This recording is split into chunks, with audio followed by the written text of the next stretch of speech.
Une réponse aux agriculteurs. Confronté au retour de la colère des exploitants agricoles, le gouvernement compte proposer un débat au Parlement suivi d'un vote sur le Mercosur. J'entends la colère, les tensions, l'incompréhension des agriculteurs sur le projet d'accord UE-Mercosur. La France y est fermement opposée, a écrit sur X Michel Barnier. Si est-il pourquoi, dans le cadre des dispositions de l'article 51 de notre Constitution, j'ai décidé, après consultation des présidents de groupe du socle commun, de faire une déclaration à l'Assemblée nationale suivie d'un débat et d'un vote sur ce projet d'accord.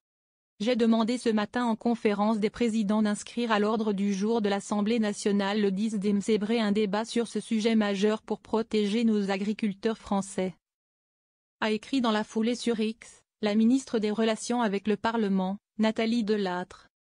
Ce traité de libre-échange entre l'Union européenne et des pays d'Amérique latine est en cours de finalisation au sein de la Commission européenne. Sa présidente Ursula von der Leyen a jugé dimanche que les négociations étaient dans la dernière ligne droite.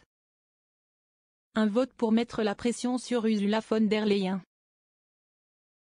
Du côté de la France, on y est pourtant farouchement opposé. En tournée en Amérique du Sud, Emmanuel Macron a promis ce lundi de continuer à s'y opposer.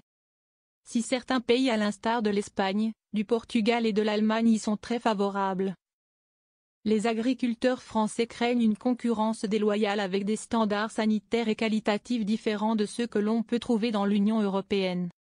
Alors que Paris cherche depuis des semaines une manœuvre pour faire rétropédaler Ursula von der Leyen.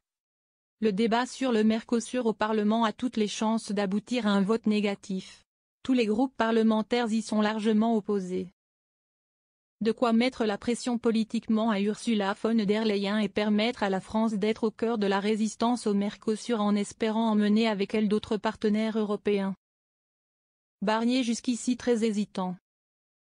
Pour l'instant, la France reste isolée sur ce dossier, même si certains pays ont exprimé des réserves à l'instar de l'Autriche, des Pays-Bas ou de la Belgique. Un vote négatif au Parlement français sur le Mercosur aurait certes le mérite de donner de l'élan à la France pour défendre ce sujet auprès de ses partenaires européens mais n'a de conséquences législatives sur la Commission européenne. Jusqu'ici, Michel Barnier avait semblé hésitant à sortir cette arme qui pourrait être jugée comme une déclaration de guerre contre la Commission européenne.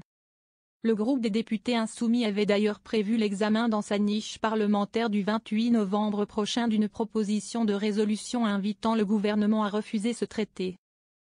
Mais le gouvernement l'avait jugé irrecevable ce texte le 5 novembre, tout comme avait été jugé également irrecevable début octobre une proposition de résolution similaire du groupe RN. Il faut dire que la France n'est plus en position de force sur la scène européenne depuis la dissolution ratée d'Emmanuel Macron et que Michel Barnier, enfin connaisseur des arcanes européennes, préférait manifester jouer la carte de la pression interne plus que de celle de ses troupes à l'Assemblée.